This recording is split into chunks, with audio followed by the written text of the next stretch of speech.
भक्तजनों, क्या आपको ध्यात है, जिस आंगन में वसंत पंचमी के दिन मां शारदा की यह अमृतमयी कथा गूंजती है, वहां अज्ञानता का अंधकार कभी नहीं टिक सकता। शास्त्रों का मत है कि जो माता पिता अपने बच्चों के साथ बैठकर पूर्ण श्रद्धा से मां सरस्वती की इस दिव्य कथा का श्रवण करते हैं, उनकी संतान की जिह्वा पर स्वयं मां सरस्वती का वास हो जाता है। ऐसे बच्चों की मेधा शक्ति प्रबल होती है, विद्या में मन रमता है और संस्कार उनकी रग रग में बस जाते हैं। क्योंकि याद रखिएगा भक्तों, हमारा भविष्य, हमारी वाणी और हमारा ज्ञान, इन सब की अधिष्ठात्री देवी केवल और केवल मां सरस्वती हैं। किंतु यहां एक बात गांठ बांध लें, भक्ति हो या ज्ञान, यदि वह अधूरा हो तो फलदायी नहीं होता। शास्त्रों में वर्णित है कि किसी भी सिद्ध कथा को मध्य में छोड़ देना देवता का अनादर और एक प्रकार का दोष माना जाता है। इसलिए यदि आप चाहते हैं कि आपके घर में रद्द सिद्धि और ज्ञान का अखंड दीपक जलता रहे, तो आज इस कथा को बीच में छोड़ने की भूल कदापि न करें। यह मात्र एक कहानी नहीं, बल्कि आपके परिवार के भाग्य को जगाने वाला एक अनुष्ठान है। तो चलिए अपने मन को एकाग्र करें। मां के चरणों में अपनी उपस्थिति दर्ज कराने के लिए कमेंट बॉक्स में जय मां सरस्वती या जय मां शारदा अवश्य लिखें। आइए कथा के मुख्य भाग में प्रवेश करने से पूर्व उस दिव्य पल का स्मरण करें जब इस तिथि का जन्म हुआ। जब सृष्टि के प्रारंभ में चारों ओर मौन पसरा था, सन्नाटा छाया था, तब ब्रह्मा जी के कमंडल से छिटके जल ने एक श्वेतवर्णा देवी को प्रकट किया। जैसे ही मां ने अपनी वीणा के तार छेड़े, ब्रह्मांड में पहला स्वर गूंजा और सृष्टि को वाणी मिली। माघ मास की वही शुक्ल पंचमी आज वसंत पंचमी के रूप में पूजी जाती है। तो आइए भक्तों, बिना विलंब किए पूर्ण भक्तिभाव से मां हंस वाहिनी की इस पावन कथा का शुभारंभ करते हैं। और हां, सनातन धर्म, व्रत, त्योहारों और ईश्वर की ऐसी ही महिमापूर्ण कथाओं से नित्य जुड़े रहने के लिए आपके अपने चैनल भक्ति स्टेशन को सब्सक्राइब अवश्य कर लें और घंटी का बटन दबाएं, ताकि मां की कृपा का प्रसाद सबसे पहले आप तक पहुंचे। बहुत समय पहले की बात है, एक छोटा सा गांव था जिसका नाम था चंदनपुर। यह गांव प्रकृति की गोद में बसा हुआ था, जहां सुबह पक्षियों के कलरव से होती थी और शाम ढलते ही मंदिरों की घंटियों की आवाज गूंज उठती थी। इसी गांव की एक सकरी गली के अंत में एक छोटी सी मिट्टी की कुटिया थी। यह कुटिया दिखने में भले ही साधारण थी, इसकी छत पर फूस पड़ा था और दीवारें कच्ची मिट्टी की थी, किंतु इस घर के भीतर संस्कारों का ऐसा प्रकाश था जो बड़े बड़े महलों में भी दुर्लभ होता था। इस घर में रहते थे मोहन और उनकी पत्नी सुधा। मोहन स्वभाव से अत्यंत सरल, ईमानदार और मेहनती व्यक्ति थे। उनका शरीर धूप में जल जल कर सांवला पड़ चुका था और हाथों के छाले उनकी कड़ी मेहनत की गवाही देते थे। मोहन गांव में मजदूरी का काम करते थे, कभी किसी के खेत में हल चलाना, कभी बोझ ढोना, तो कभी निर्माण कार्यों में पसीना बहाना। यही उनकी दिनचर्या थी। उनकी कमाई इतनी ही थी कि दिन भर की मेहनत के बाद वे 2 वक्त का रूखा सूखा भोजन जुटा सके। किंतु मोहन के चेहरे पर कभी कोई शिकन नहीं होती थी।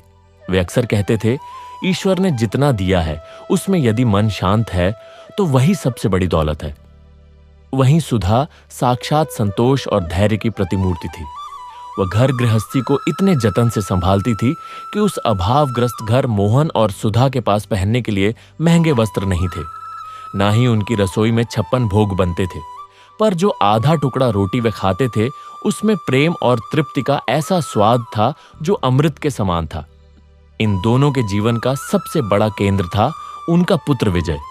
विजय अभी छोटा था, पर उसकी आंखों में एक अजीब सी चमक थी। वह अपने पिता को कड़ी मेहनत करते देखता और अपनी मां को अभावों में मुस्कुराते हुए देखता। विजय बचपन से ही अन्य बच्चों से अलग था। जहां दूसरे बच्चे खिलौनों के लिए जिद करते थे, विजय गांव के पुराने कागजों और टूटी हुई स्लेट के टुकड़ों में अपनी खुशियां ढूंढता था। सुधा का मां सरस्वती के प्रति अटूट विश्वास इस परिवार की सबसे बड़ी शक्ति थी। वह अनपढ़ थी, उसने कभी पाठशाला की देहरी नहीं लांघी थी, पर उसके भीतर एक सहज ज्ञान था। वह अक्सर संध्या के समय दीपक जलाकर तुलसी के पास बैठती और विजय को अपने पास बुलाकर कहती, बेटा विजय, देख हमारे पास धन नहीं है, हमारे पास ऊंची इमारतें नहीं हैं, पर अगर तूने मां सरस्वती की कृपा पा ली तो तू पूरी दुनिया का सबसे अमीर इंसान बन जाएगा। विद्या वो धन है जिसे ना कोई चोर चुरा सकता है और ना ही कोई राजा छीन सकता है। मोहन भी सुधा के इस बात का समर्थन करते थे। वे दिन भर थक कर जब घर लौटते तो विजय को अपनी गोदी में बिठाकर पुरानी कहानियां सुनाते। मोहन का संघर्ष बड़ा था। कई बार गांव के जमींदार या धनी लोग उनका मजाक उड़ाते थे। लोग कहते, अरे मोहन, तू दिन भर मिट्टी धोता है, तेरा बेटा भी यही करेगा, उसे पढ़ने भेजकर क्या नवाब बनाएगा। इन तानों से मोहन का मन कभी कभी दुखी हो जाता, पर सुधा उसे संभाल लेती। वह कहती, मोहन जी, दुनिया का काम कहना है, हम अपनी मेहनत से अपने बेटे के लिए रोटी जुटा सकते हैं, पर उसके भाग्य में विद्या तो मां सरस्वती ही लिखेंगी। आप बस अपना कर्म कीजिए।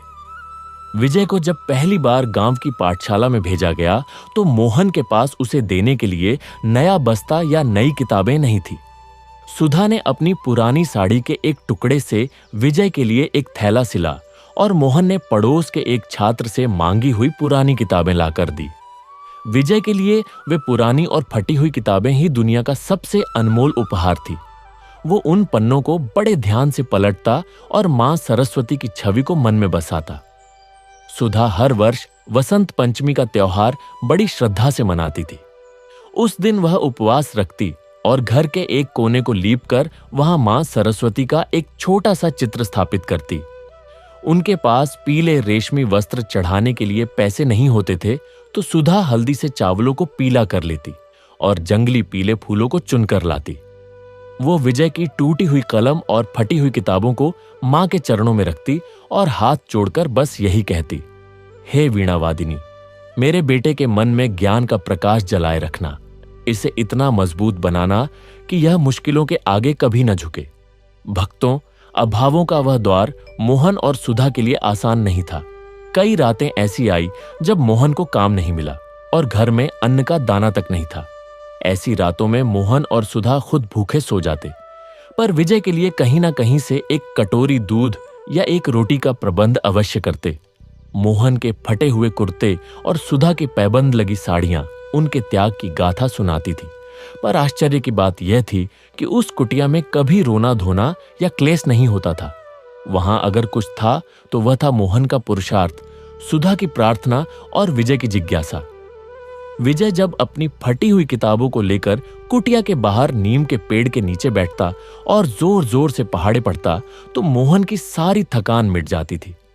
मोहन दूर से अपने बेटे को देखते और मन ही मन सोचते, भले ही मैं पूरी उम्र मजदूरी करूं, पर मैं अपने बेटे को वो शिक्षा दिलाऊंगा जो उसे एक ऊंचा इंसान बनाए। यहीं से शुरू होता है विजय का वो सफर जहां एक ओर गरीबी की बेड़ियां थी और दूसरी ओर मां सरस्वती की कृपा का अनंत आकाश। मोहन और सुधा की ये छोटी सी दुनिया हमें सिखाती है कि साधन कम होने से मनुष्य गरीब नहीं होता। गरीब वो है जिसका मन छोटा है और जिसकी आस्था कमजोर है। मोहन और सुधा के जीवन में संघर्ष की धूप जितनी तेज होती थी, सुधा की भक्ति की छाया उतनी ही शीतल होती जाती थी। गांव के लोग अक्सर मोहन को टोकते, अरे मोहन, तू सुबह से शाम तक पसीना बहाता है, फिर भी तेरे घर की छत टपकती है। तेरी पत्नी दिन भर पूजा पाठ में लगी रहती है, उससे क्या पेट भरेगा। मोहन इन बातों को सुनकर मौन रह जाते, पर सुधा के पास हर तर्क का एक ही उत्तर था, भरोसा। सुधा के लिए मां सरस्वती केवल एक देवी का चित्र नहीं थी, बल्कि वे उसके अस्तित्व का आधार थी। सुधा मानती थी कि मनुष्य के पास धन हो ना हो, पर यदि उसके पास विवेक और विद्या है तो वह संसार की हर जंग जीत सकता है। सुधा की साधना किसी बड़े मंदिर के आडंबरों वाली नहीं थी। उसकी साधना तो उसकी रसोई के धुएं, फटे हुए आंचल और घर की दहली पर बिखरे हुए प्रेम में छिपी थी। हर साल जब माघ मास की शुक्ल पक्ष की पंचमी तिथि समीप आती, सुधा का उत्साह देखने लायक होता। वसंत पंचमी का दिन उसके लिए दीपावली या होली से भी बड़ा उत्सव था।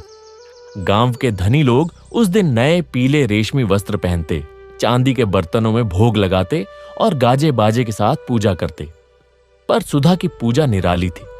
वसंत पंचमी की सुबह सूरज के निकलने से बहुत पहले, जब पूरा गांव गहरी निद्रा में होता, सुधा जाग जाती। वो कड़ाके की ठंड में भी नदी के शीतल जल में स्नान करती। स्नान के पश्चात वो अपनी उस एक पुरानी पीली साड़ी को पहनती जिसे उसने केवल मां की पूजा के लिए सहेज कर रखा था। वो साड़ी कई जगह से फटी थी और उस पर पैबंद लगे थे, पर सुधा के लिए वह किसी राजसी परिधान से अधिक कीमती थी। वो कुटिया के एक छोटे से कोने को मिट्टी और गोबर से लीप कर पवित्र करती। उसके पास चढ़ाने के लिए कीमती फल या मिष्ठान नहीं होते थे। वो अपनी बचत के कुछ पैसों से थोड़ा सा गुड़ और चने खरीद लाती। वो खेत की मेढ़ों पर खिले हुए जंगली सरसों के पीले फूलों को चुनकर लाती। मोहन बड़ी उत्सुकता से अपनी पत्नी की इस तैयारी को देखते। उन्हें गर्व होता कि उनकी पत्नी ने अभावों के बीच भी अपनी आस्था को मरने नहीं दिया। पूजा के समय सुधा विजय को अपने पास बिठाती। वो हल्दी को पानी में घोलकर एक कटोरी में रखती और विजय की पुरानी फटी हुई किताबों और उस टूटी हुई स्लेट पर ओम लिखती। सुधा विजय से कहती, बेटा, यह किताबें सिर्फ कागज नहीं है, ये मां सरस्वती का स्वरूप है। इनकी इज्जत करना सीखेगा तो यह तुझे दुनिया में इज्जत दिलाएंगे। विजय अपनी मां की आंखों में चमकते विश्वास को देखता और उसके नन्हे मन में भी शिक्षा के प्रति एक गहरा सम्मान जाग उठता।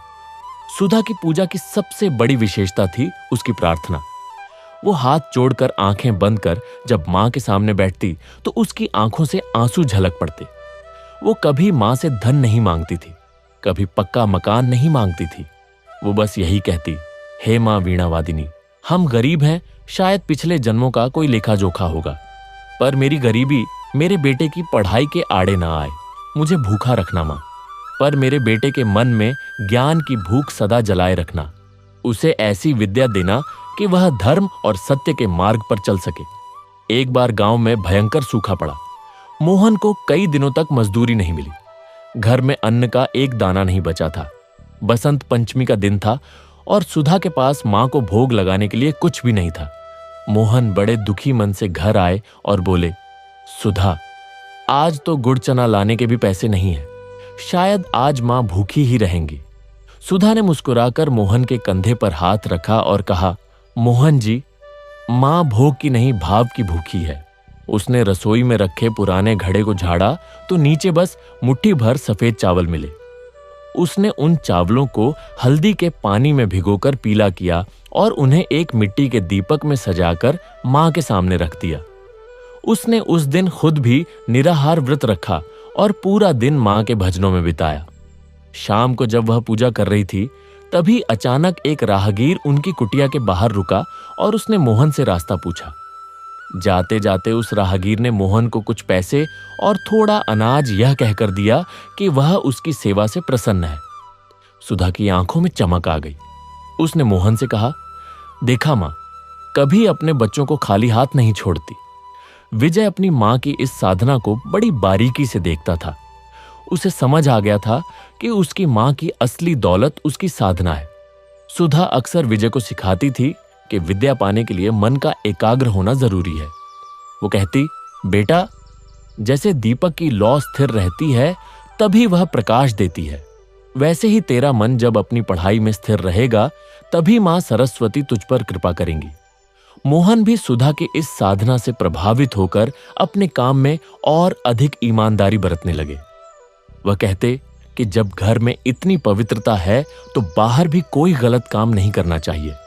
इस प्रकार उस छोटी सी मिट्टी की कुटिया में मां सरस्वती की साधना ने एक ऐसा अभेद्य कवच बना दिया था जिसके भीतर गरीबी की कड़वाहट प्रवेश नहीं कर पाती थी।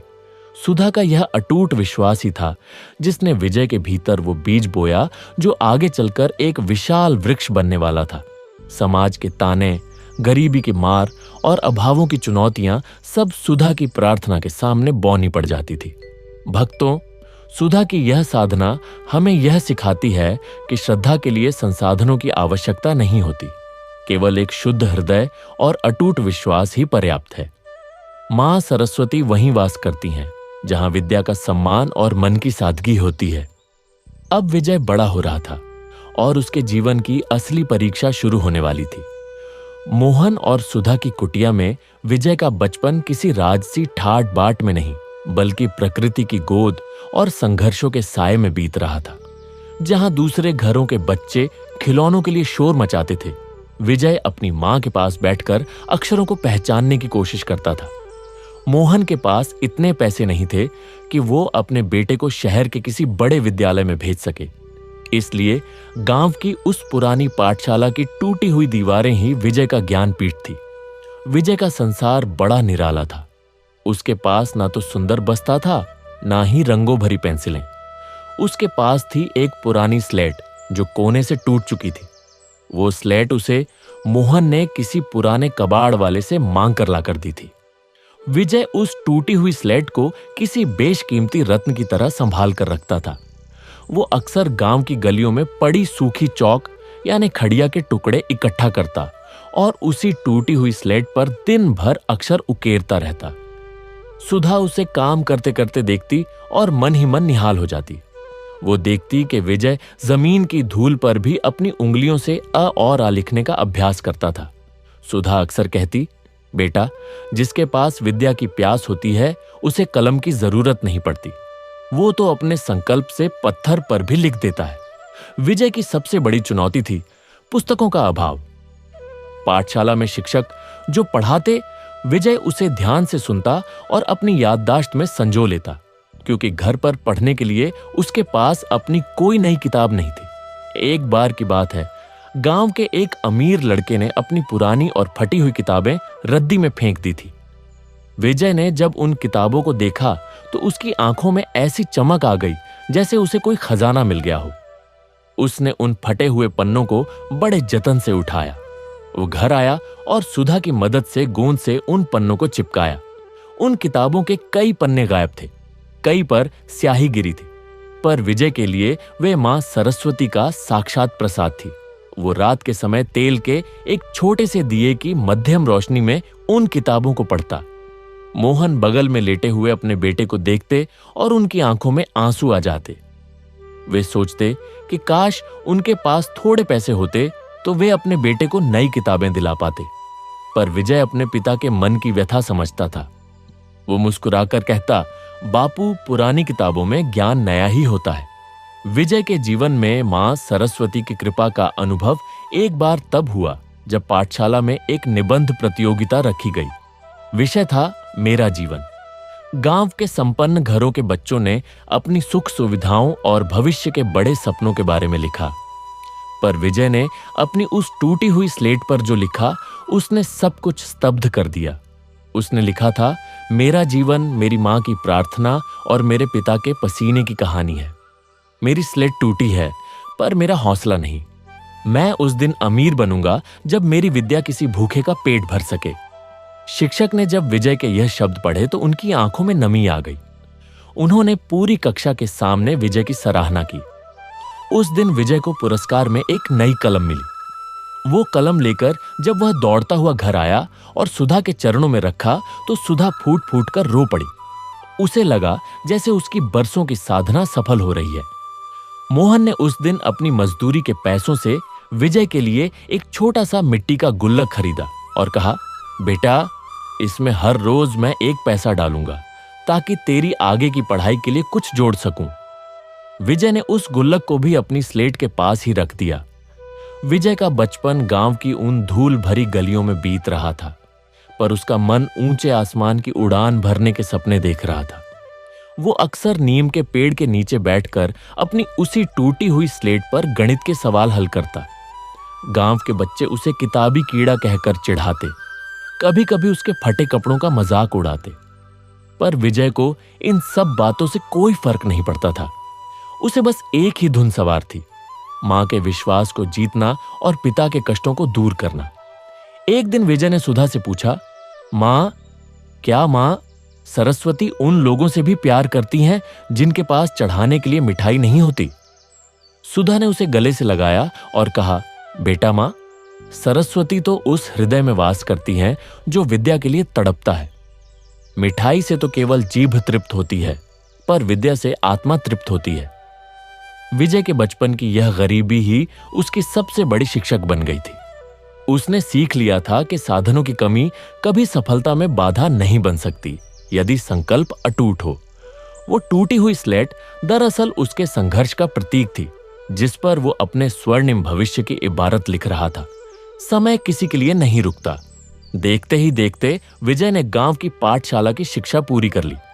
वो अब किशोरावस्था की दहलीज पर था और उसकी मेधा की चर्चा पूरे गांव में होने लगी थी। गांव के शिक्षक ने एक दिन मोहन को बुलाकर कहा, मोहन, तुम्हारा बेटा हीरा है, इसे यहां गांव में मत रोको। अगर यह शहर जाकर पढ़ेगा तो तुम्हारा नाम रोशन कर देगा। इसकी बुद्धि साधारण नहीं है। यह बड़े बड़े विद्वानों को पीछे छोड़ने का सामर्थ्य रखता है। शिक्षक की बात सुनकर मोहन का सीना गर्व से चौड़ा तो हुआ, पर अगले ही पल उनके हृदय में एक गहरी चिंता की लकीर उभर आई। शहर भेजना, शहर का खर्च, कॉलेज की फीस, रहने खाने का प्रबंध, यह सब मोहन जैसे एक मामूली मजदूर के लिए किसी पहाड़ उठाने जैसा कठिन था। वो रात भर अपनी फटी हुई चटाई पर करवटें बदलते रहे। छत की दरारों से चांद को देखते हुए वे सोच रहे थे कि जिस हाथ में आज भी मजदूरी के छाले हैं, वह शहर की बड़ी फीस कैसे भरेगा। अगले दिन मोहन ने सुधा से अपने मन की व्यथा कही। सुधा ने शांत भाव से सुना और फिर कुटिया के कोने में रखे उस मिट्टी के गुल्लक की ओर देखा जिसे मोहन और विजय ने सालों से सहेजा था। मोहन ने उसे तोड़ा, पर उसमें से निकले चंद सिक्के शहर की पढ़ाई के लिए समुद्र में एक बूंद के समान थे। मोहन हताश होकर बैठ गए। सुधा, शायद हमारे भाग्य में मजदूरी ही लिखी है। मैं अपने बेटे का सपना पूरा नहीं कर पाऊंगा। किंतु सुधा, जिसका विश्वास मां सरस्वती पर अटूट था, उसने एक ऐसा निर्णय लिया जिसने मोहन को स्तब्ध कर दिया। सुधा चुपचाप अंदर गई और अपनी एकमात्र संपत्ति, सोने के छोटे छोटे कान के झा, बूंदे और शादी के समय मिली एक चांदी की चूड़ी निकाल लाई। ये गहने सुधा के लिए केवल धातु के टुकड़े नहीं थे, यह उसकी स्त्री धन और सुरक्षा का प्रतीक थे। उसने वे गहने मोहन की हथेली पर रख दिए और दृढ़ स्वर में कहा, मोहन जी, ये गहने मेरे शरीर की शोभा बढ़ा सकते हैं, पर मेरे बेटे की आंखों के सपने इनसे कहीं अधिक मूल्यवान हैं। इन्हें गिरवी रख दीजिए या बेच दीजिए, पर विजय को शहर भेजिए। मां सरस्वती ने चाहा तो एक दिन वह मुझे इससे भी सुंदर गहने दिलाएगा, पर आज उसके पास शिक्षा का गहना होना जरूरी है। मोहन की आंखों में आंसू छलक आए। उन्होंने अपनी पत्नी के त्याग को प्रणाम किया। इसके साथ ही मोहन ने अपने खेती के पुराने औजार और अपनी मेहनत से बचाई गई छोटी सी जमा पूंजी भी दांव पर लगा दी।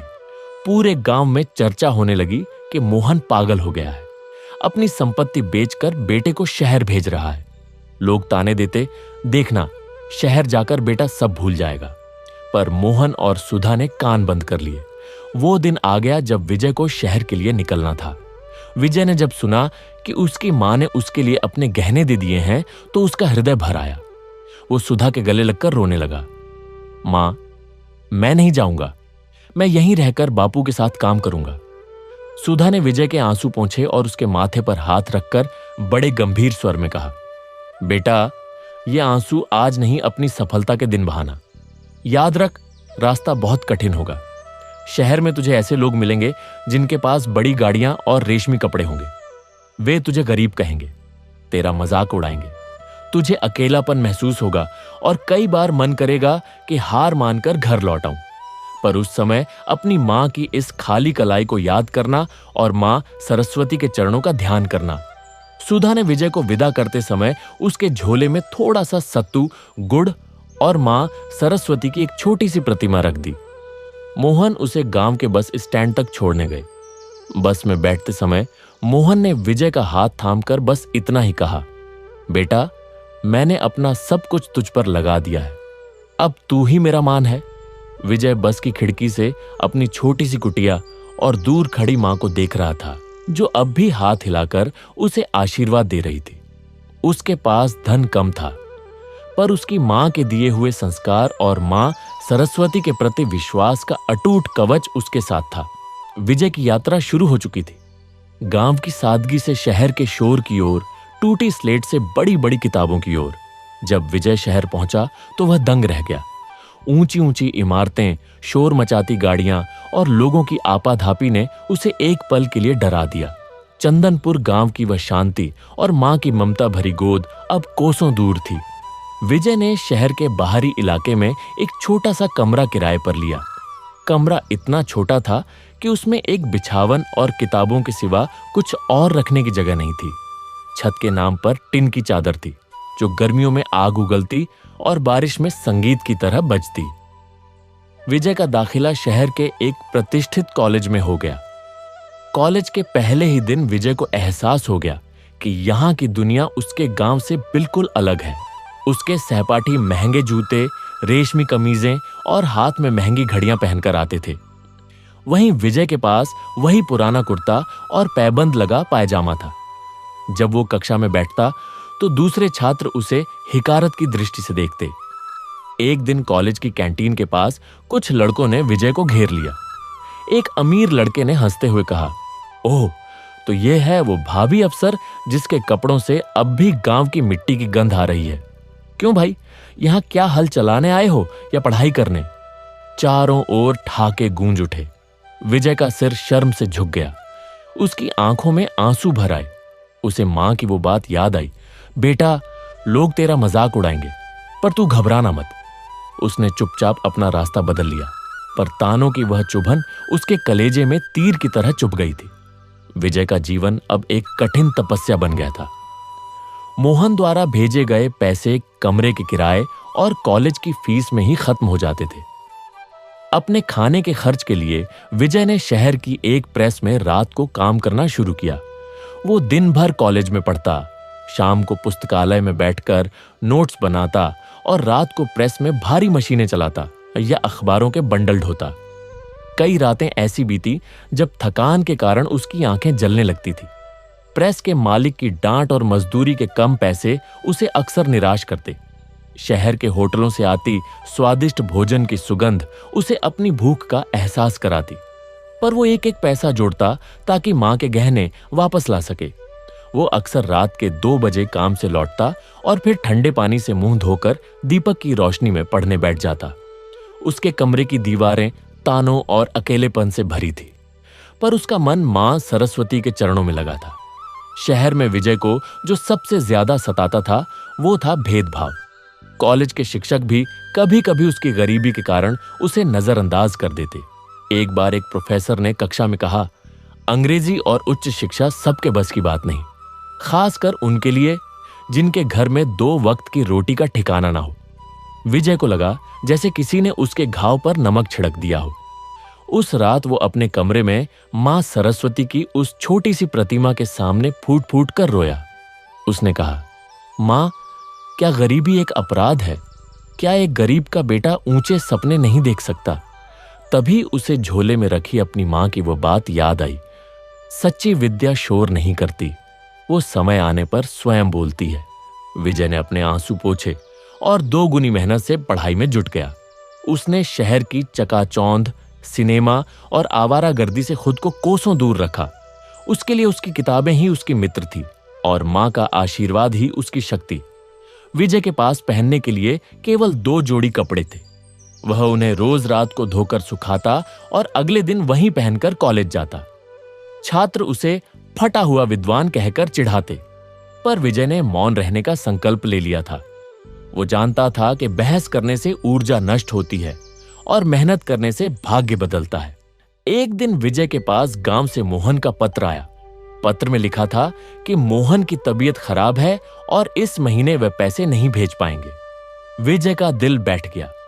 उस दिन उसके पास खाने के लिए एक दाना नहीं था। उसने प्रेस में अतिरिक्त काम मांगा, पर वहां भी काम कम था। उस रात विजय ने केवल पानी पीकर मां सरस्वती का ध्यान किया और पूरी रात गणित के सवाल हल किए। उसे भूख महसूस हो रही थी, पर उसके ज्ञान की भूख उस शारीरिक भूख से कहीं ज्यादा प्रबल थी। भक्तों, शहर का संघर्ष विजय को केवल शिक्षित नहीं बना रहा था, बल्कि उसे तपाकर कुंदन बना रहा था। तानों की वो चुभन अब उसकी प्रेरणा बन चुकी थी। वो जानता था कि जिस दिन वो सफल होगा, ये ताने अपने आप तालियों में बदल जाएंगे। शहर के कोलाहल और प्रेस की भारी मशीनों के बीच विजय के संघर्ष को 2 वर्ष बीत चुके थे। अब वह समय आ गया था जब उसकी पहली बड़ी डिग्री की अंतिम परीक्षाएं थी। विजय ने अपनी रातों की नींद और दिन का चैन बेचकर केवल किताबों से रिश्ता जोड़ा था। उसे पूरा विश्वास था कि उसकी मेहनत रंग लाएगी और वह सफल होकर गांव लौटेगा। किंतु नियति को अभी उसकी और परीक्षा लेनी थी। परीक्षाओं के दौरान विजय की तबीयत बहुत बिगड़ गई। लगातार रातों को जागने और कई दिनों तक भूखे रहने के कारण उसका शरीर अत्यंत दुर्बल हो चुका था।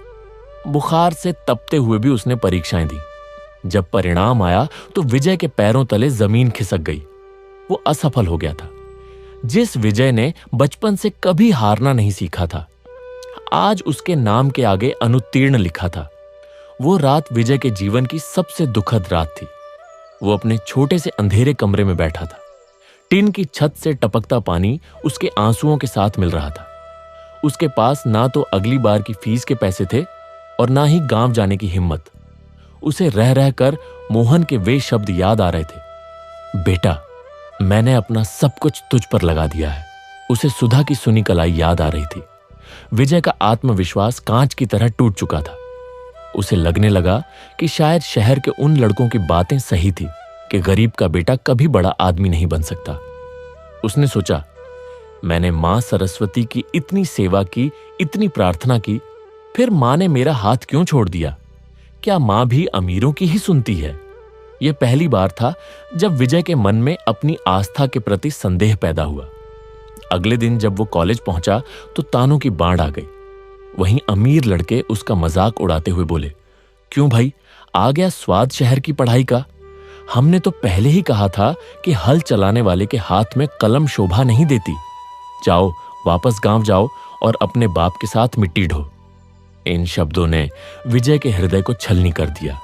वो अपमान के घूंट पीकर रह गया। उस रात विजय ने तय किया कि वह सब छोड़कर गांव लौट जाएगा।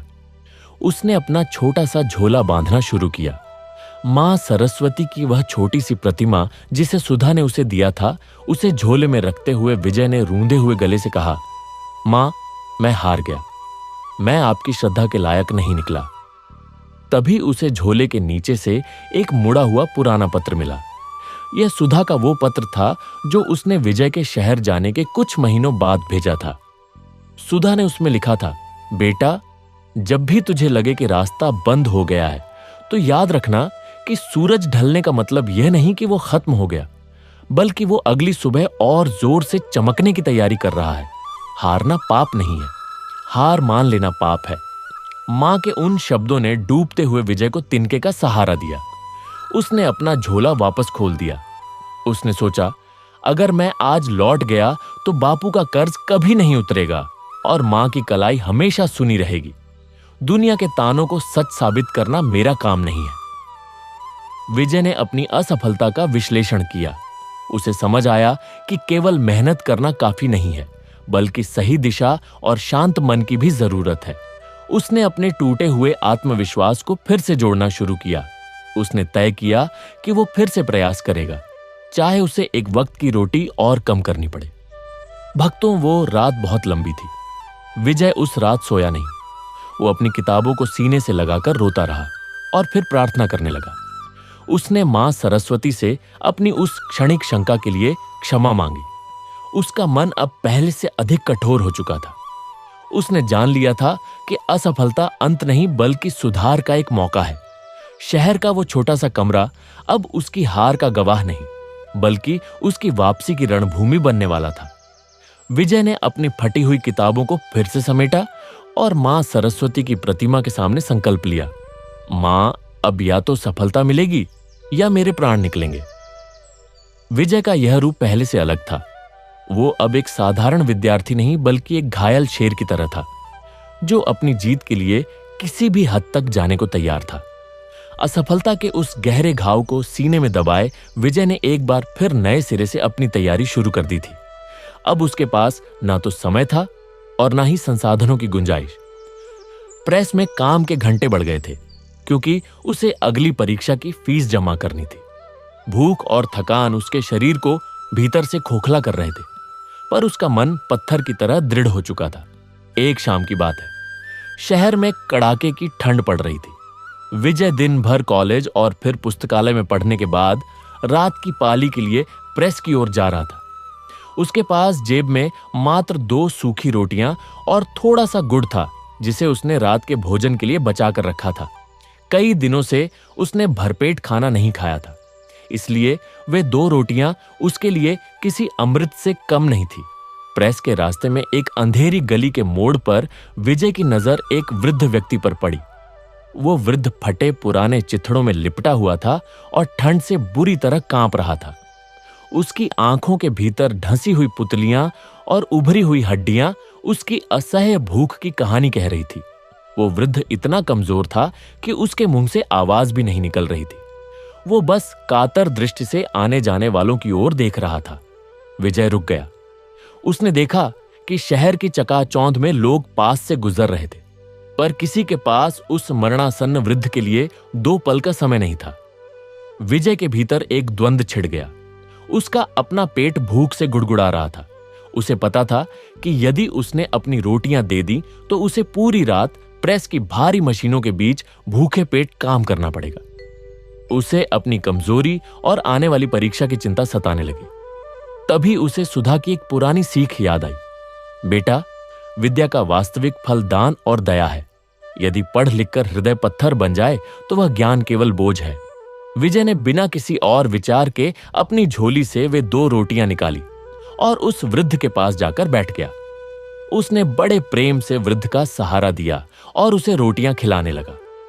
वृद्ध ने जैसे ही रोटी का पहला निवाला लिया, उसकी आंखों से आंसू छलक पड़े। उसने कांपते हाथों से रोटियां खाईं और विजय की ओर देखा। वो वृद्ध कोई साधारण मनुष्य नहीं लग रहा था। उसकी आंखों में एक अजीब सा तेज था। रोटी खाने के बाद वृद्ध ने अपना कांपता हुआ हाथ विजय के सिर पर रखा। वृद्ध के स्पर्श में ऐसी शीतलता थी कि विजय की सारी थकान एक क्षण में दूर हो गई। वृद्ध ने धीमी आवाज में कहा, बेटा, तूने आज अपनी भूख का दान किया है। याद रख, जिस विद्या के लिए तू तप रहा है वह तुझसे कभी नहीं रूठेगी। मां शारदा का आशीर्वाद तेरे साथ है। जा, तेरा मार्ग प्रशस्त होगा। विजय चकित रह गया। उसने वृद्ध के पैर छूने के लिए सिर झुकाया, पर जब वो उठा तो गली में कोई नहीं था। वो वृद्ध अचानक कहीं ओझल हो गया था। विजय को समझ नहीं आया कि वो कौन था, पर उस आशीर्वाद ने उसके रोम रोम में एक नई ऊर्जा भर दी थी। उसे महसूस हुआ कि उसकी भूख मर चुकी है और उसका हृदय असीम शांति से भर गया है। प्रेस में उस रात विजय ने बिना थके दुगना काम किया। उसे लगा जैसे कोई अदृश्य शक्ति उसका हाथ थामे हुए है। सुबह जब वो अपने कमरे पर लौटा और पढ़ने बैठा तो उसे आश्चर्य हुआ कि जो कठिन विषय उसे महीनों से समझ नहीं आ रहे थे, वे आज पानी की तरह स्पष्ट लग रहे थे। उसकी एकाग्रता ऐसी थी जैसी पहले कभी नहीं रही। भक्तों, वो वृद्ध साक्षात मां सरस्वती की भेजी हुई एक गुप्त परीक्षा थी। ईश्वर अक्सर हमारी योग्यता केवल उत्तर पुस्तिकाओं में नहीं, बल्कि हमारे चरित्र के पन्नों पर भी जांचते हैं। विजय उस परीक्षा में उत्तीर्ण हो चुका था। अब उसके भीतर का आत्मविश्वास लौट आया था, पर इस बार उसमें अहंकार नहीं बल्कि करुणा का भाव था। उधर गांव में सुधा को एक रात स्वप्न आया कि उसके घर के आंगन में लगा सूखा नीम का पेड़ अचानक हरा भरा हो गया है और उस पर पीले फूल खिल रहे हैं। सुधा समझ गई कि उसके बेटे की तपस्या अब फल देने वाली है। उसने मां सरस्वती के सामने एक अखंड दीपक जला दिया। विजय की पढ़ाई अब एक साधना बन चुकी थी। वो प्रेस के शोर में भी किताबों का सार समझ लेता था। तानों की आवाजें अब उसे सुनाई देना बंद हो गई थी। उसे बस उस वृद्ध की वाणी याद रहती थी, विद्या तुझसे कभी नहीं रूठेगी। जहां शहर में विजय अपनी भूख और तानों से लड़ रहा था, वहीं गांव में मोहन और सुधा का जीवन किसी कठिन तपस्या से कम नहीं था। मोहन की उम्र ढल रही थी, शरीर अब पहले जैसा साथ नहीं देता था, फिर भी वे अपनी क्षमता से अधिक मजदूरी करते थे। उनके मन में बस एक ही लक्ष्य था, विजय की पढ़ाई के लिए पैसों की कमी ना हो। मोहन अक्सर रात को थक कर लौटते और अपनी खाली जेब देखकर लंबी आह भरते। उनके घुटनों का दर्द बढ़ गया था, पर वे सुधा से कुछ नहीं कहते थे। किंतु इस पूरी कहानी की असली सूत्रधार थी सुधा। सुधा ने जब से विजय को शहर भेजा था, उसने अपने जीवन के सारे सुखों का परित्याग कर दिया था। उसने संकल्प लिया था कि जब तक उसका बेटा अपने लक्ष्य तक नहीं पहुंच जाता, वह स्वयं को विलासिता और आराम से दूर रखेगी। गांव के लोग बड़े विचित्र होते हैं। जब विजय परीक्षा में एक बार असफल हुआ और यह खबर गांव पहुंची तो तानों की बाढ़ आ गई। गांव की औरतों ने कुएं पर सुधा को घेर लिया।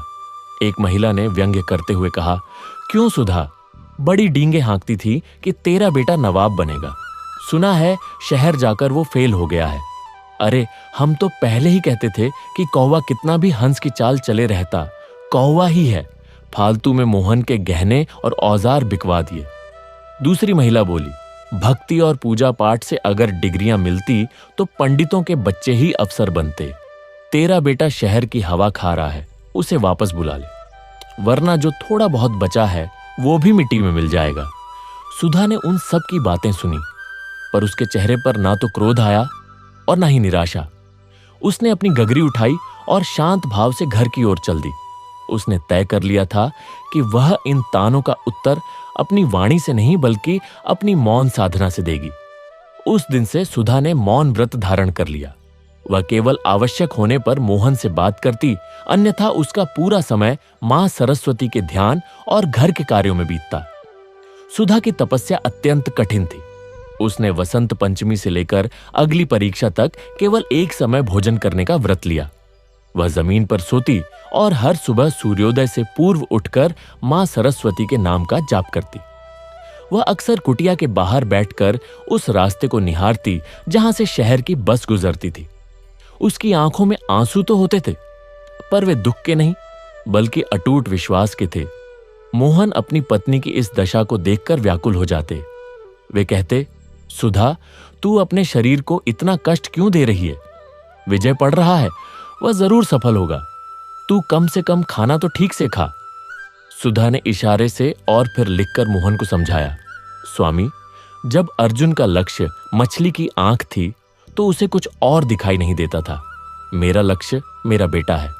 मैं अगर यहां चैन से सोऊंगी और 56 भोग खाऊंगी तो मेरे बेटे को लड़ने की शक्ति कहां से मिलेगी? मां सरस्वती को प्रसन्न करने के लिए मुझे अपनी ममता को तपस्या में बदलना ही होगा। सुधा का यह विश्वास ही था कि वह अपनी भूख को भूल जाती थी। वह अपनी फटी साड़ियों को सिलकर पहनती रही, पर उसने कभी मोहन से नए कपड़े नहीं मांगे।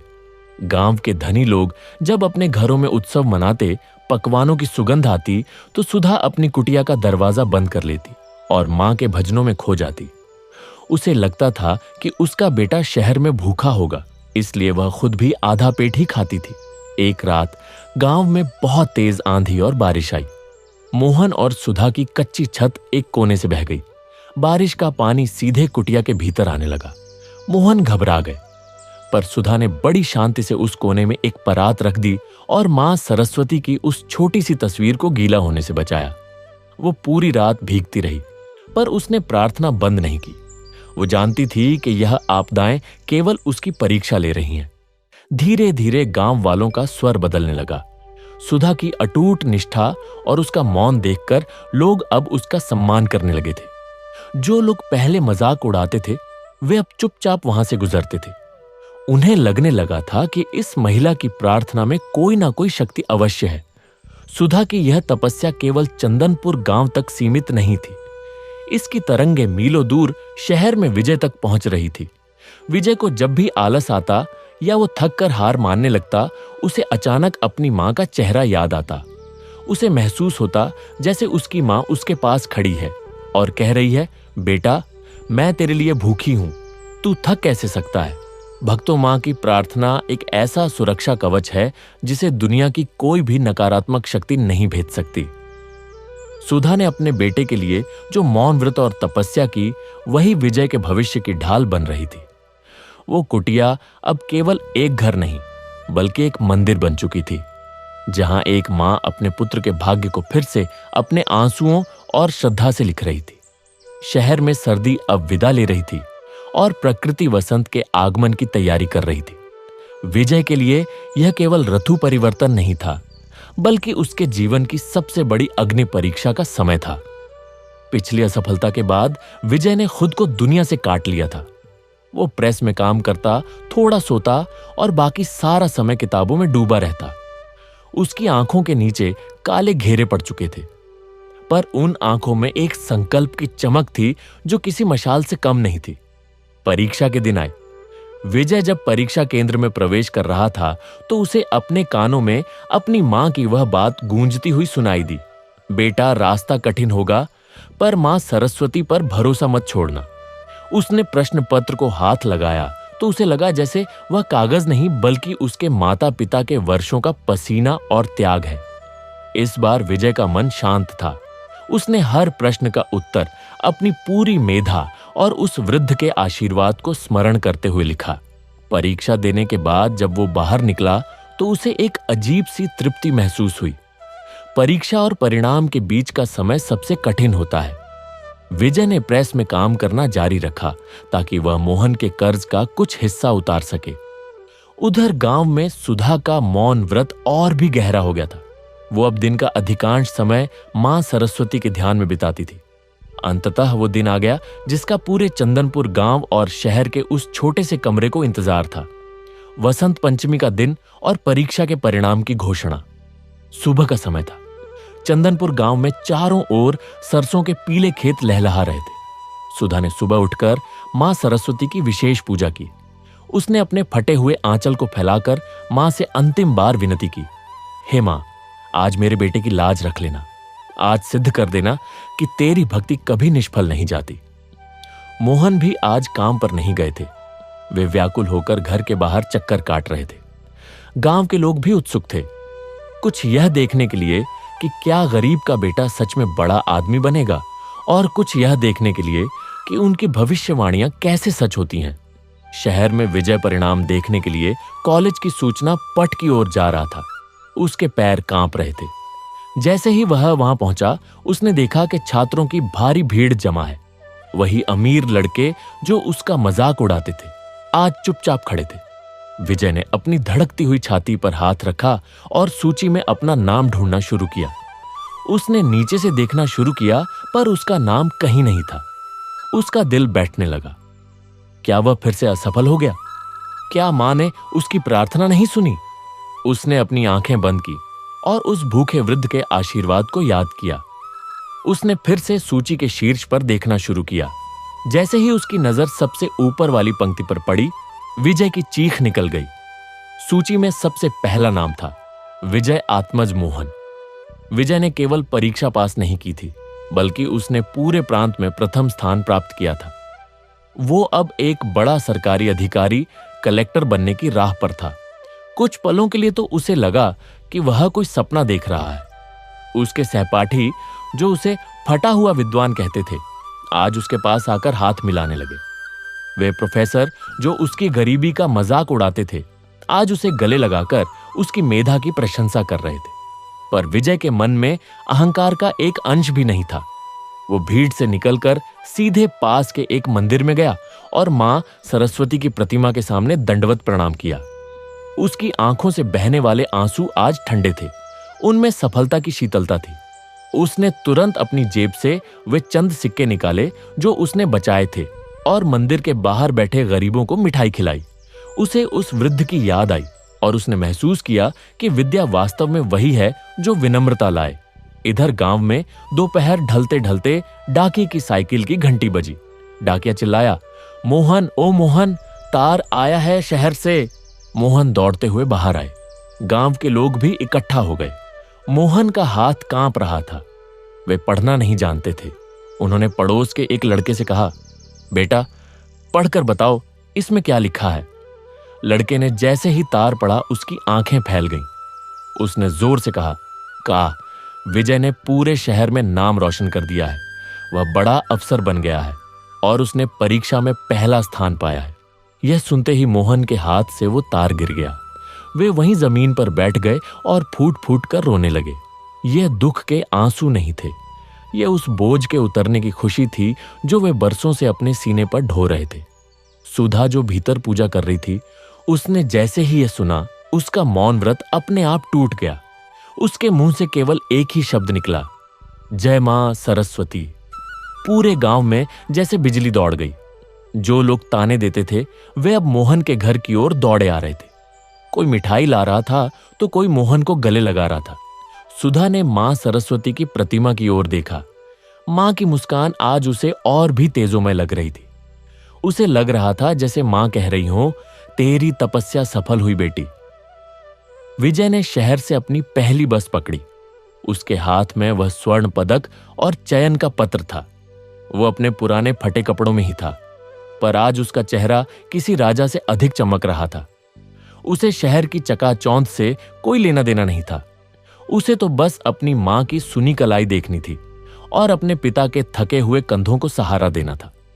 वसंत पंचमी का वो सूर्य आज चंदनपुर गांव के लिए एक नया युग लेकर आया था। यह विजय केवल विजय की नहीं थी।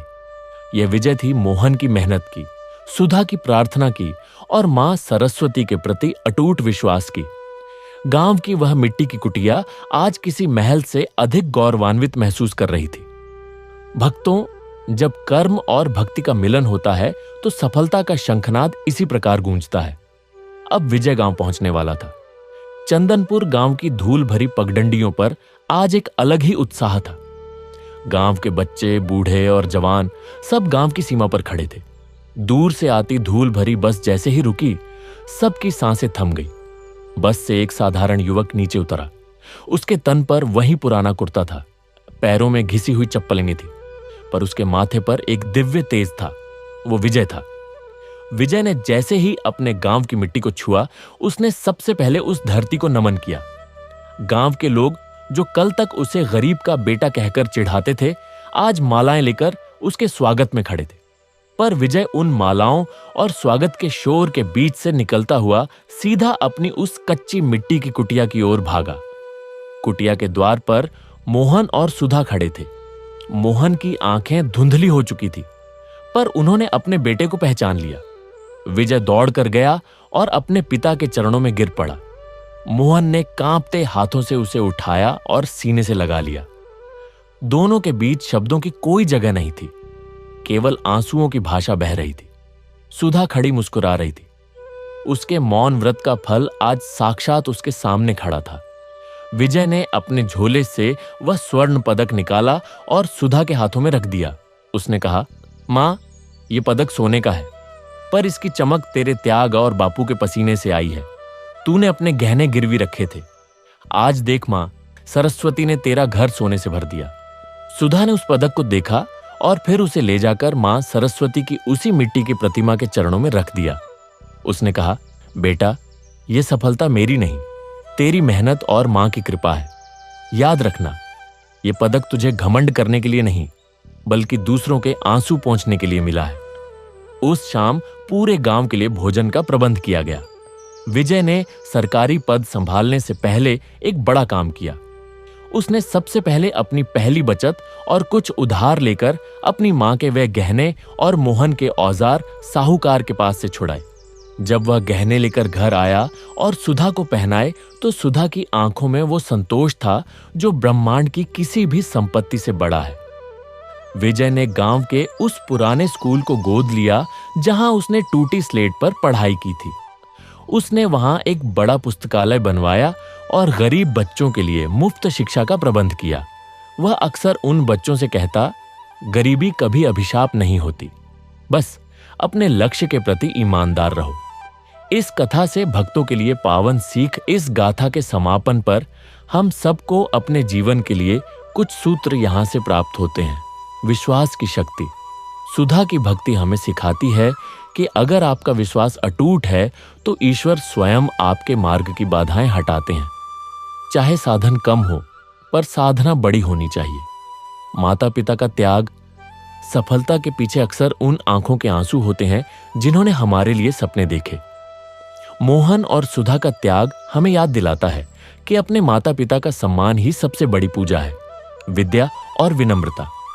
विजय की सफलता हमें सिखाती है कि विद्या का अर्थ केवल पैसा कमाना नहीं। असली शिक्षित वो है जो अपनी जड़ों को न भूले और समाज के प्रति दया भाव रखे, संघर्ष से ना डरे।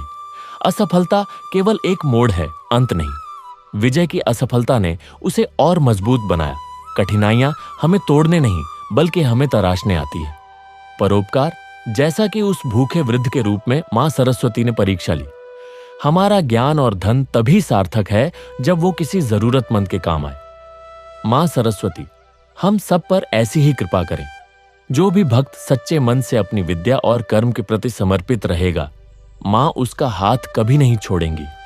भक्त बंधुओं, यदि आपको मां सरस्वती की यह पावन कथा मन से स्पर्श कर गई हो, यदि इस कथा ने आपको ज्ञान, शांति और सकारात्मक ऊर्जा का अनुभव कराया हो, तो कृपया हमारे चैनल को सब्सक्राइब अवश्य करें ताकि ऐसी ही दिव्य कथाएं निरंतर आप तक पहुंचती रहे।